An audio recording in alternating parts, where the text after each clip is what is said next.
Hi and welcome back to Ready to Ride and to the first of 3 warm-up sessions that I'm going to give you.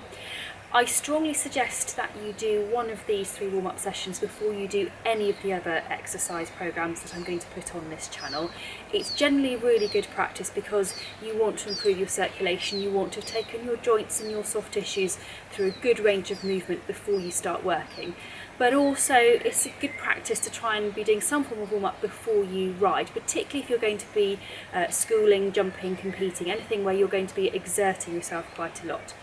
There's going to be a little bit of overlap with some of these and the introduction session, but there's going to be a lot more detail put into these warm-up sessions. I suggest that to begin with, while you're getting used to doing all of this, that you go through the introductory session every time you want to do some of these exercises, simply to get programmed into your brain the setup that you need to do for the various parts of your body before you do the exercises, and again also so that you get used to doing that setup before you ride. Don't feel that you need to do all of these 3 warm-up sessions on a regular basis. You might well find that you want to mix and match which ones that you want to do, and you'll find certain exercises from each one suit you better or make a bigger difference to you, so you don't have to necessarily stick to each individual one. You can put your own warm-up routine together depending on how you get on. So we'll start with this first one. It's a really simple one, but it targets all the key areas of your body. You want to make sure you're in your setup position as per the introduction session, and starting there we're going to start with your head, and you're simply going to turn your head from side to side, keeping your eyes level as you turn. I've said this before and I'll say it many times, you want to keep your eyes level, because if they drop as you turn, you're just squishing the vertebrae and the discs in your neck, and it's basically not very good for your neck. And it also shows that you're not using the muscles in your neck correctly. If there's any stiffness, try to take the movement slowly and gently a little bit further in each direction, but don't force it. Once you're happy with your neck, move on to your upper body. Arms across your chest, and as you're turning shoulders from side to side, focus on keeping your shoulders level, keeping your head level as with the neck movements, but also think about the headlights on the front of your pelvis. If you've forgotten already, that's this bit here, and make sure they stay pointing straight ahead. Try to keep your knees soft as you move your upper body, but be aware of where your feet are, and you're aiming to still keep that equal weight through both feet as you go through the turn. Like with the neck movement, if you feel a bit stiff one way, gradually and gently try to push a little bit further. Arms back down by your side, and we're going to move onto some shoulder girdle rolls. Very simple, up, back and down, so you open up through the front of your chest.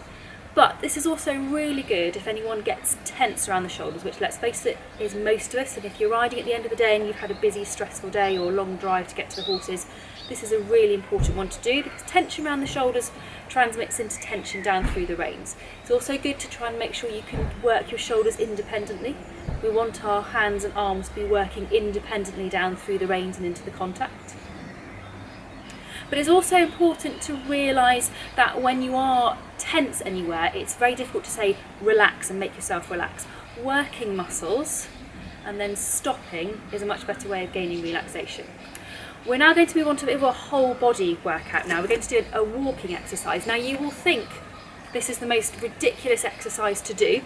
It's going to look really straightforward and you'll think, why should anyone do this as a warm-up?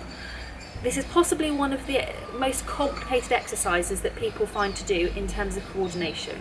So you want to start off thinking of your arms and legs as diagonal pairs. So I always naturally tend to go with my right arm and my left leg.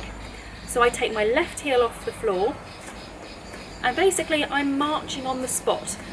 The arm movement, which we'll come on to in other exercises, is called your toy soldier arms. And as you're walking, you're thinking headlights straight ahead, and trying to keep your pelvic floor onto floor 3. And you can vary this by speeding it up and still keeping the pelvic floor onto floor 3 and your headlight straight ahead, or you can slow it right down. I call it the slow bicycle race speed, and see if you can still keep that same degree of control and coordination. Another thing to think about with this exercise is activating the ropes that run between your ribs and pelvis. As your arms go over your head, the tendency is for the ribs to pop up and those ropes to stretch, and then you find your ribs are pointing forwards or up instead of forwards. Okay, and then when you've got some circulation going through your whole body, time for a good stretch. So calf stretch, one leg forward, one leg behind you, back heel down, back knee straight, keep your headlights forwards, knee over your second and third toes, and lean into that stretch, keeping the heel onto the floor. And we aim to do about 10 seconds and come back up.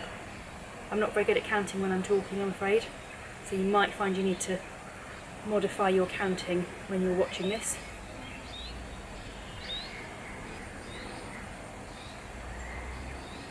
And come back up. Do one more with this leg, so we've done 3 stretching for me, my right leg. And then swap your feet over. Once again, headlights forwards, knees over second and third toe, into that lunge, keeping back heel down and back knee straight. And straighten up. Something else to remember as you're doing this particular stretch is to make sure that you don't tip forwards. Lots of people do that. That completely alters the stretch, and it's just not good practice when you're always trying to be thinking of shoulders balanced over your pelvis. Straighten up. Now we'll do one last stretch.